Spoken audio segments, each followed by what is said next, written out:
Let's see how to lock iPad screen while watching.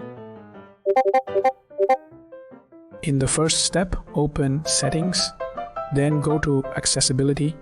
After that, choose Guided Access. In the next step, enable Guided Access. Now, press Passcode Settings.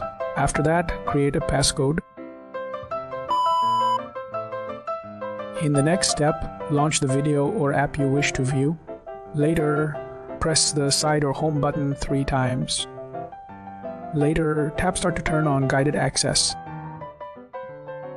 In the next step, press the side or home button 3 times when needed. Now, tap Options to adjust touch preferences. Then turn off touch or motion if necessary. In the next step, press the side or home button 3 times. Now type in the passcode.